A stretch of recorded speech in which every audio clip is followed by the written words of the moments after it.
Mr. Chris M. Jayachandran.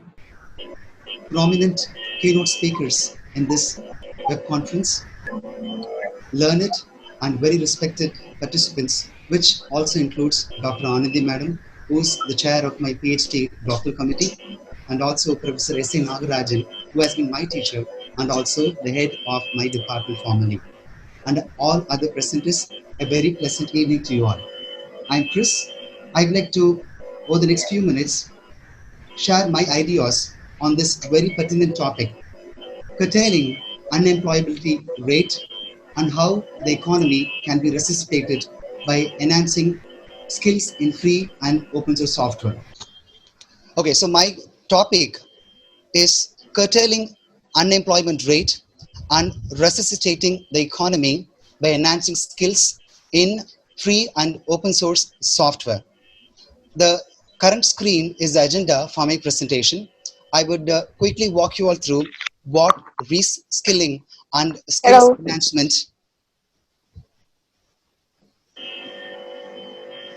enhancement, in the current lockdown context is, the significance and avenues of skills enhancement, the impact of COVID-19 lockdown on the economy, in particular the Indian economy, and how we are all facing the negative multiplier effect, and why do I advocate for FOSS skills enhancement in order that we would all come out of this vicious circle. And I would conclude by drawing your all attention towards some of the references.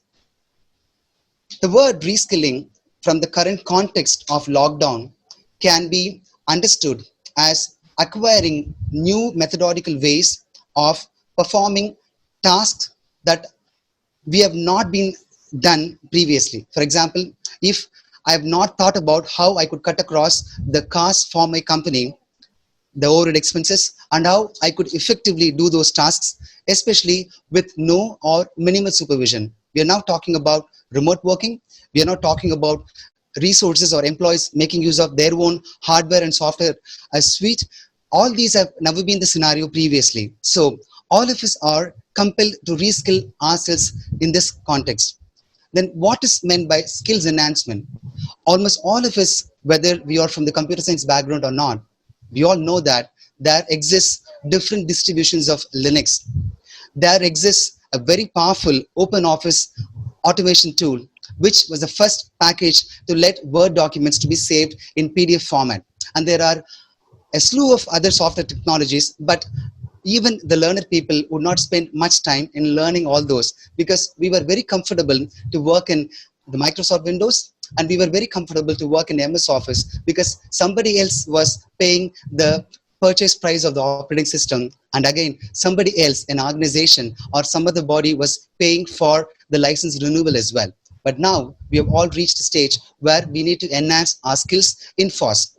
I would be able to justify why we are all compelled to enhance our skills in FOSS in the upcoming slides. The significance of skills enhancement under the current lockdown scenario. All the organizations have moved from the focus of maximizing the profit, maximizing the sales revenue, to a situation where they all talk about optimizing the revenue, optimizing the expenses incurred, and trying to optimize the number of resources that are required in any organization, be it academic institution or be it a manufacturing plant. So the focus has shifted from optimization, from maximization to optimization. Now, all employees would be judged on only two parameters: whether an employee is expendable under the scenario or an employee adds value. How do we draw a conclusion whether somebody can be let to go or whether somebody needs to work? It all depends on what kind of value addition an employee does to the company. So the value addition starts from being agile, being very quick to produce results with short turnover time. The results can be providing the data, providing half-done job to our immediate clients within the organization. When I am a professor, my HOD is my immediate client. When I am a project manager, the vice president delivery in an organization is going to be immediate client. Then all the aggregated work would lead to the organizational objectives. So do I produce such results through which the organization will be able to make profit? That's going to be the deciding factor. This would decide whether I am expendable or I am the key resource, I am the celebrated resource who would be allowed to stay on the payroll. Almost all the presenters actually made my job easier because they justified that under the lockdown scenario, it is only through technology we can leverage employment. But the question is, who is going to afford the technology if it is going to be proprietary? In fact, Dr. Palaniyappan, the previous presenter, gave a phenomenal presentation that drew attention on how the online learning can really be shaping up. He did mention about teachable. He also said $100 a month. Let's do a little math. $100 into 12 months into 75 rupees, approximately today's rate. So who's going to pay 91,000 rupees for one version of Teachable? That really is a question we are compelled to focus on. If for one version of Teachable, one license, I need to pay 1 lakh, how many businesses that are there on online teaching would be able to afford it? Why not we move on to the open source learning solutions? In fact, one of my references is UNESCO sponsored and UNESCO supported digital learning solution. There is a list, in fact, that is there in my reference. I'm going to quickly highlight it on it towards the end. Therefore, focusing on technology is the very important thing, but how we focus is going to be the key. What is the kind of impact that this lockdown has on our economy? The Retailer Association of India has come up with corroborating data that 10% of our national income is from the retail sector.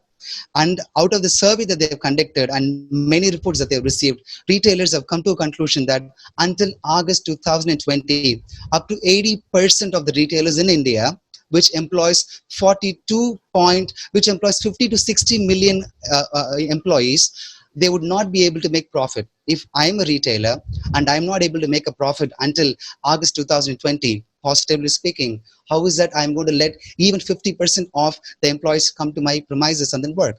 How is that I would be able to liberate many employees by trusting them to work from home? It could be taking orders, tracking the shipment, and also doing some sort of a delivery check with the customers. So I cannot afford to have too many number of people.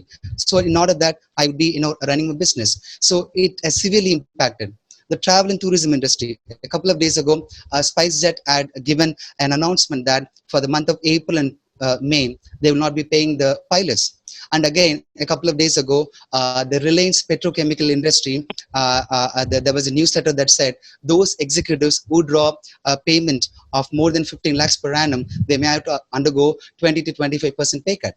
And again, the former CFO of Infosys, Mr. Mohandas Pai, has projected that current year there is not going to be literally any recruiting in IT companies or any other IT service organization. He has also projected that the senior level executives have to undergo 20 to 25% pay cut. And we all know yesterday, a couple of days ago, the Kerala State Legislative Assembly has passed an emergency bill that said all MPs and MLAs may have to undergo 30% cut. Let's leave alone the legal suit that is pending in front of the Honorable Supreme Court of India, objecting this decision. And again, the DNS allowance has been, suspended until July 2021 by the Central Government of India and also the State Government of India. So job cut is the phenomena which we'll have to gallop in the current months. KPMG has, projected up to 15% of the workforce in India in travel and tourism would be let go. So again, the same data, I have given it in the reference. There are about 42.7 million people who are directly employed in travel and tourism. If you do the math, the 42.7%, around 15% of that would be around 5 million people are already jobless. So how is that I'm going to make people to work from home when they cannot afford to buy Windows 10 operating system, which the Microsoft said is the most robust operating system that can prevent any kind of malicious attack, including the ransomware. So is it the right time that we should think about some other competent software technology? Yes, we exactly have reached that point. Then the negative multiplier effect, the diagram here clearly talks about the multiplier effect that would be recommended by any economist. But I would like to talk about the negative multiplier effect based on what I just said. SpiceJet is not going to make payment to all the pilots for the last 2 months. What if somebody had booked a flight? He's going to cancel that reservation. an executive or a pilot. Reliance petrochemical industry, let's say some executive had booked for a luxury sedan is going to cancel that car booking. So the spending has decreased. When there is no additional spending or when the spending is reduced, the money will not be flushing into the economy, and the local people, it can be the dealer, the sales manager in an automobile dealer, or many of the people, they are standing the chance of losing their job. So that's how the demand is going to come down, which the Honorable Reserve Bank of India's governor already projected. He is infusing several thousand crores into MSME sector so that more people will be hired, and then it leads to the increased spending. There is a fitting example given, on the right hand side of the screen that talks about the education industry, but one can generalize. So when the spending has stopped, and we need the honorable state and central governments want contribution so that we can fight such lockdown. We are standing in a point where the economy is crushed to the core.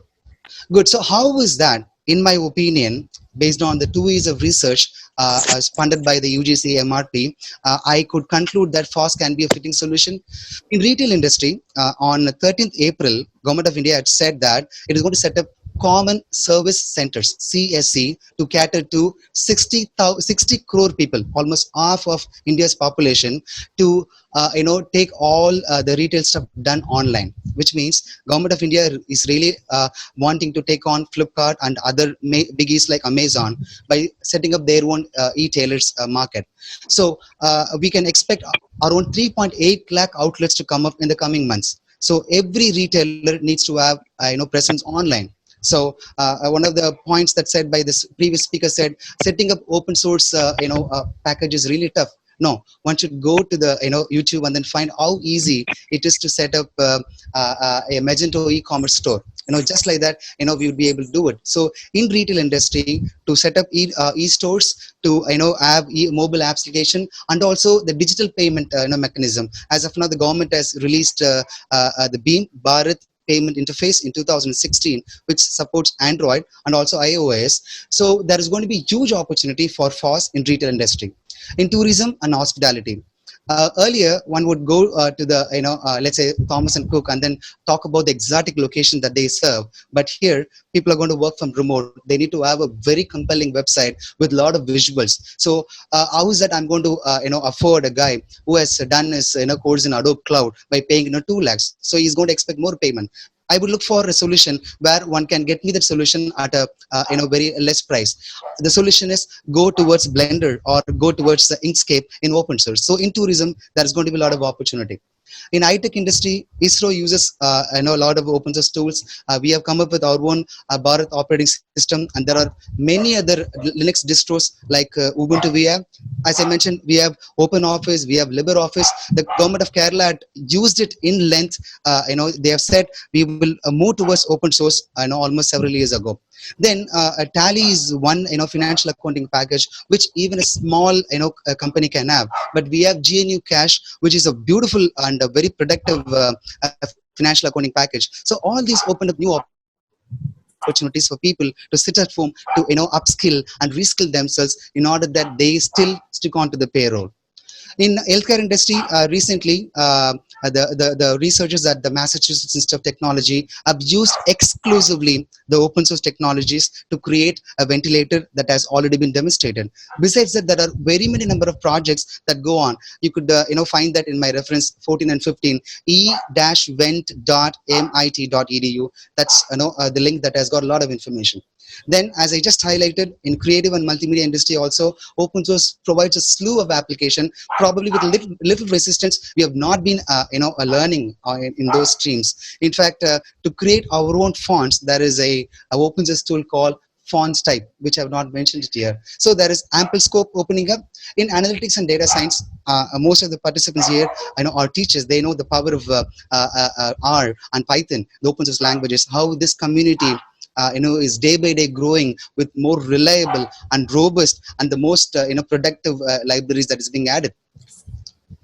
In embedded programming also, we have Arduino and also the Raspberry Pi. In fact, Python can be used to program Raspberry Pi.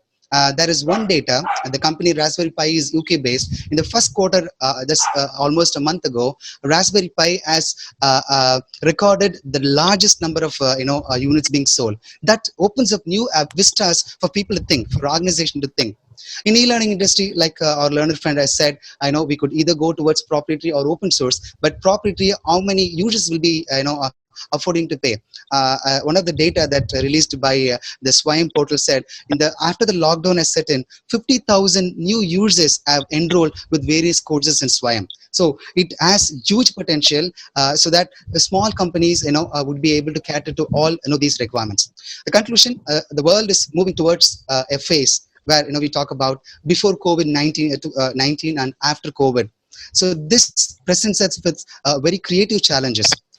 From one angle, from one dimension, it is an adversity. But if we all, especially the teaching community, can ponder over the creative and the feasible ways of converting this adversity into an equivalent advantage, I think we all will be opening up channels where larger sections can be getting benefited.